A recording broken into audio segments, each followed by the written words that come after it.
আজকে সকালবেলা ভূমিকম্প হয়েছিল, জানেন আপনারা? আমরা যখনই ভালো হয়ে যাব তখন সমস্ত কিছু ভালোভাবে চলবে, ভালোভাবে থাকবে, সকল মানুষ ভালোভাবে থাকতে পারবে। আজকে সকালবেলা ভূমিকম্প হয়েছিল, জানেন আপনারা? হুম। এই ভূমিকম্পটার মাত্রাটা অনেক বেশি ছিল, অনেক বেশি ছিল।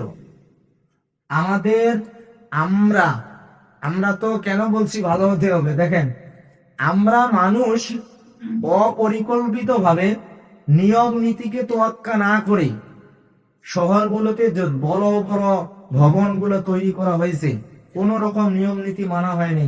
এই ভবনগুলোতে বাংলাদেশে যখন এই বড় বড় ভূমিকম্প গুলো হচ্ছে, এই ভূমিকম্প গুলোতে বাংলাদেশের ধরেন রাজধানী ঢাকাটা যদি অল্প কিছুক্ষণ ভূমিকম্প চলে, পুরো ঢাকাটা মেসাকার হয়ে যাবে। কেন?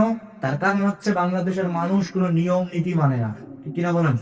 নিয়ম নীতি মানে না, অপরিকল্পিত কিছু বহুতল ভবন তৈরি করে রেখেছে। এইগুলোতে যদি ভূমিকম্পের কারণে এই ভবনগুলো যদি ধস হয়, তাহলে কত মানুষ দুনিয়ার থেকে আজকে সকালে চলে যেতে পারতো। ঠিক কিনা বলেন? আল্লাহ রাব্বুল আলামিন আমাদেরকে বাংলাদেশে এই যে রহমত, একটা দেখাশোনা একটা রহমত আল্লাহ রাব্বুল আলামিন আমাদের বাংলাদেশের মানুষদেরকে দিয়েছেন। ঠিক কিনা বলেন? কেন দিয়েছেন? নিশ্চয় আল্লাহ তাআলার কোনো প্রিয় পাত্র কোনো মানুষ আছে বাংলাদেশে। ঠিক কিনা বলেন?